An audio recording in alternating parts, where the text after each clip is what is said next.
Salut tout le monde, c'est Gab de Final Kids. Première petite vidéo update des films que j'ai eu dernièrement. Je n'ai eu vraiment beaucoup, c'est juste que j'en ai comme eu depuis, étant donné qu'on n'a pas fait de vidéo dans les derniers mois parce qu'on n'avait pas de vidéo en fait. Tous ceux que j'ai eu de Noël jusqu'à aujourd'hui, ceux que j'ai vus en tout cas, je vais faire un petit review.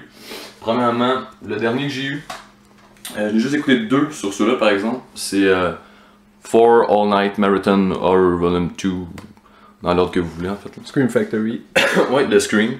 Ça c'est quand même bien, sérieusement. C'est de voir un peu là. T'as, dans le fond, Dungeon Master, Cellar Dweller, Contamination .7, Catacombe. Ouais, Catacombe puis Contamination. Ça c'est vraiment cool parce que c'est comme 10$, c'est vraiment pas cher. Mais les versions là-dessus, surtout pour, je pense, Dungeon Master, qui est unrated, c'est la seule version possible à avoir, c'est vraiment le... Sinon, même en VHS, ce sera pas le unrated. Ceux que j'ai vu là-dedans, dans le fond, j'ai vu Dungeon Master, Cellar Dweller. Lui, c'est vraiment cool. Ben, c'est tous des films de Charles Mann, fait que si vous aimez le genre, c'est sûr que c'est quand même assez cheesy comme film. Mais par exemple, Dungeon Master, ben là, c'est l'histoire d'un genre d'informaticien qui se transporte dans un monde où c'est vraiment le diable qui dans le fond, qui donne des défis, puis là, faut qu'il fasse comme 7 défis, je pense. Mais c'est vraiment super cheesy. Pour ceux qui aiment ça, comme je dis, pour ceux qui aiment les films de Charles Mann, vous allez adorer ça. Sûrement un des meilleurs là-dessus, d'après moi, là, ça j'ai pas vu Contamination .7 puis Catacombs. Mais Cellar Dweller, c'est une fille, je me souviens bien, là, ça fait un petit bout que je l'ai vu, mais c'est une fille qui est une artiste en fait, puis ses dessins viennent comme réalité. Puis ce Cellar Dweller là en fait, qui sort d'un genre de monde parallèle. Tu le vois en arrière, l'image de la bébite? Ouais, c'est ça, Lazy. Fait qu'il sort comme vraiment d'un genre de comic book puis qui vient slasher les... Ça focus pas là. C'est une cochonnerie. En tout cas, on le voit pas. Mais bref, ça vaut vraiment la peine pour vrai là. Même si ça a l'air cheap, un peu comme package deal, mais ça vaut vraiment la peine. Puis les films, ils ont pas mais nous, ces films-là, ils sortent pas tout seuls de toute façon. Non, c'est ça, exact. Mais je sais, Scream, on a fait vraiment soit comme Cellar Dweller, Dungeon Master tout seul. Je pense Contamination .7, puis... Contamination .7, c'est vraiment un rip-off de Alien. Ok. Ouais, mais peut-être pas comme les deux ensemble comme ça, là, mais je sais qu'ils ont sorti juste en package de tout. Là. Ok. Puis Catacombs, ben... Bon, mais ouais, Contamination .7, c'est vraiment un genre de rip-off d'Alien à la italienne.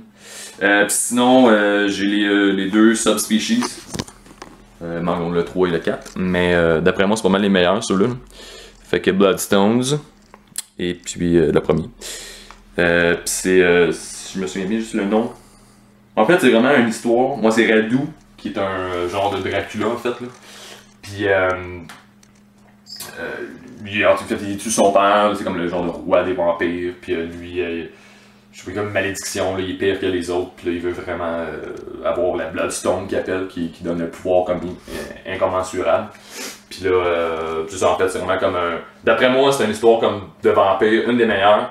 Puis c'est vraiment, c'est un full moon en fait, là. C'est Ted Nicolaou qui fait ça, de Charles Mann. Puis, mais ça vaut vraiment la peine. Sérieusement, si vous aimez les films de vampires, c'est pas trop cheesy quand même, ça a bien du sens. Ouais, puis dans les années et tout que ça a sorti, Charles Mann, c'est pas tant de la merde, là. Non, c'est ça, il faisait du bon stock. C'était pas comme le... Là, j'en parle quand même, mais...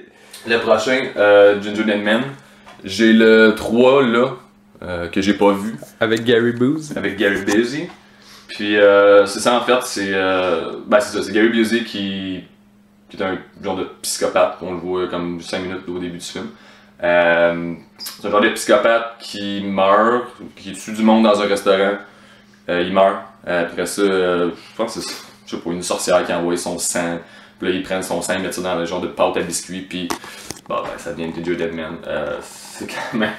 C'est assez cheesy pareil, là, c'est pas super bon, je m'attendais à quoi de plus, là, c'est pas l'air du Puppet Master, attendez-vous pas à avoir de quoi de fou, là.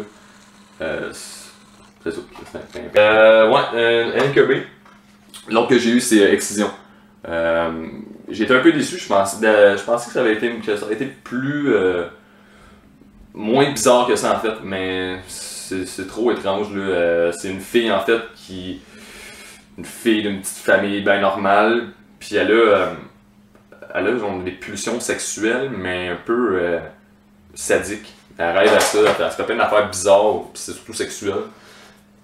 Puis on dirait qu'elle veut comme assouvir ce genre de pulsion-là, puis une manière juste, elle est vierge, elle décide de coucher avec un gars, puis une année, tu sais, elle fait par exprès pour être dans sa semaine pendant que le gars lui fait l'amour. Fait que là, il est comme plein de sang, pis tout, pis il est comme super excité. En tout cas, bref. C'est un film, de féministes choqués qui veulent.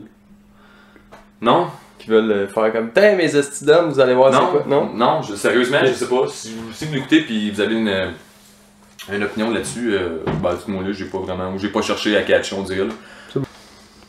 Honeymoon, ça, j'en ai entendu beaucoup de bonnes choses sur Honeymoon. Puis il est même meilleur que ce que je pensais. Au début, j'étais là, je me suis dit, bah, je vais l'écouter juste parce que. C'était quoi son nom déjà? Ouais, Rose Leslie, que je joue dans Games of Thrones, j'aimais bien. Puis je me suis dit, bon, le film peut pas être pas si pire que ça. En fait, super cool. C'est le premier film, en fait, la réalisatrice, qui est Courtney Archer. C'est son premier film. Puis elle fait quand même assez old school. C'est l'ambiance, ça se passe vraiment dans un endroit, c'est un couple qui vient de se marier, qui vont passer de leur lune de miel, mais ou à un chalet dans le bois qui appartenait à sa famille à elle. Puis les deux acteurs sont vraiment bons en fait, l'ambiance, puis on voit vraiment, on sent vraiment que c'est deux personnes qui viennent là, de sortir de leur mariage, puis je sais pas, c'est authentique. Mais il y a quelque chose, une année qui fait en sorte que là, ça commence à dégénérer, puis ça devient creepy à partir de là, mais c'est vraiment bien fait. L'ambiance, le creepytitude, c'est vraiment intense pour vraiment. Sérieusement, ça a été une bonne découverte de cette année, ce film. Le dernier que j'ai vu, un film des Vicious Brothers, qui font Grave Encounter, que j'ai aimé, mais moins que celui-là. Grave Encounter qui est un film de fantôme, un peu dans un asile, mais celui-là, c'est si vous aimez les films, ça le dit, d'extraterrestres en fait, c'est... on va voir le titre, la pochette. Extraterrestrial. Maudite lumière, mais ouais. En tout cas, il y a l'autre. Ouais, l'autre cover. C'est cool, j'aime bien ça, Scream. Même si c'est des films pas nécessairement vieux, là, ils font tout le temps deux beaux covers, je trouve ça cool.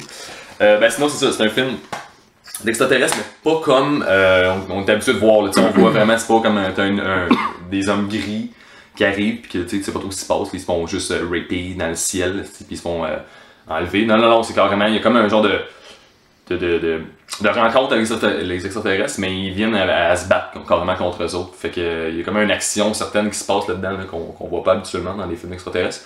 Puis sinon, ouais, ça j'ai été quand même assez surpris. Là. Je m'attendais pas à grand chose à des Vicious Brothers, parce que comme je dis, moi j'avais pas trippé sur Grave Encounter. Mais sinon, tout ce stack de films-là, j'en ai plein d'autres que j'ai eu, mais j'ai pas vu.